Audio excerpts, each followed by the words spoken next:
ರೈತರಿಗೆ ಪಿಎಂ ಕಿಸಾನ್ ಯೋಜನೆಗೆ ಸಂಬಂಧಪಟ್ಟಂತೆ ಗುಡ್ ನ್ಯೂಸ್ ಬಂದಿದೆ ಕೇಂದ್ರ ಸರ್ಕಾರದಿಂದ. ಮತ್ತೆ ಈ ಒಂದು ಪಿಎಂ ಕಿಸಾನ್ ಯೋಜನೆಯನ್ನ ವಿಸ್ತರಣೆ ಮಾಡಿದ್ದಾರೆ, ಇಲ್ಲಿಂದ ಇಲ್ಲಿ ತನಕ ವಿಸ್ತರಣೆ ಮಾಡಿದ್ದಾರೆ. ಅದರ ಬಗ್ಗೆ ಚರ್ಚೆ ಮಾಡೋಣ.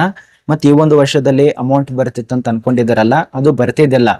ಮತ್ತೆ ಈ 2026-27ನೇ ಸಾಲಿನ ಕೇಂದ್ರ ಸಚಿವ ಸಂಪುಟದಲ್ಲಿ ಮತ್ತೆ ಈ ಒಂದು ಯೋಜನೆ ಇದೆಲ್ಲ ಆ ಒಂದು ವರ್ಷನ ವಿಸ್ತರಣೆ ಮಾಡಿದ್ದಾರೆ.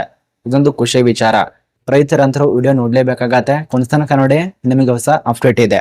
ನರೇಂದ್ರ ಮೋದಿ ಅವರು ಇದೊಂದು ನಿಮಗೆ ಗುಡ್ ನ್ಯೂಸ್ ಕೊಟ್ಟಿದ್ದಾರೆ. ಕೊನೆತನಕ ನೋಡಿ, ಮತ್ತೆ ನಿಮ್ಮ ಅನಿಸಿಕೆ ಕಮೆಂಟ್ ಮಾಡಿ. ಈ ಒಂದು ಅಮೌಂಟ್ ಬರುತ್ತಾ ಬರಲ್ಲ ಅಥವಾ ಏನ್ ಸಮಸ್ಯೆ ಇದೆ, ಮತ್ತೆ ಈ ರೀತಿ ಕೊಟ್ಟಿರೋದು ಸರಿನಾ ತಪ್ಪ ಅಂತ ಹೇಳಿ ಕಮೆಂಟ್ ಮಾಡಿ. ಬನ್ನಿ ನೇರವಾಗಿ ಈ ಒಂದು ಅಪ್ಡೇಟ್ ಏನು ಬಂದಿದೆ ಅದರ ಬಗ್ಗೆನೇ ತಿಳಿಸ್ಕೊಡ್ತಾನೆ. 2026 ಮತ್ತು 27ನೇ ಸಾಲಿನ ಈ ಒಂದು ಕೇಂದ್ರ ಸಚಿವ ಸಂಪುಟದಲ್ಲಿ ಒಂದು ಒಳ್ಳೆಯ ನಿರ್ಣಯ ತೆಗೆದುಕೊಳ್ತಾರೆ ರೈತರಿಗಾಗಿ.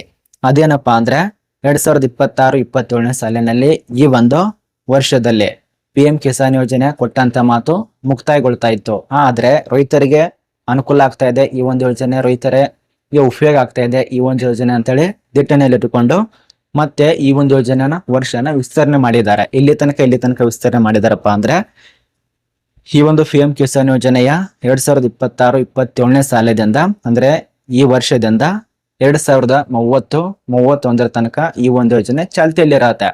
ಅಲ್ಲಿ ತನಕ ನಮಗೆ ವಿಸ್ತರಣೆ ಮಾಡಿದ್ದಾರೆ. ಅಂದ್ರೆ ಮತ್ತೆ 5 ವರ್ಷ ತನಕ ವಿಸ್ತರಣೆ ಮಾಡಿದ್ದಾರೆ ಕೇಂದ್ರ ಸರ್ಕಾರ, ನರೇಂದ್ರ ಮೋದಿ ಅವರು. ಈ ರೀತಿಯಾಗಿ ವಿಸ್ತರಣೆ ಮಾಡಿದ್ದು ಸರಿನಾ ತಪ್ಪ ಅಂತೇಳಿ ಕಮೆಂಟ್ ಮಾಡಿ.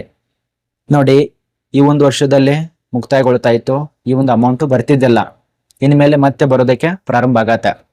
ನೋಡಿ, ಪಿಎಂ ಕಿಸಾನ್ ಯೋಜನೆಯ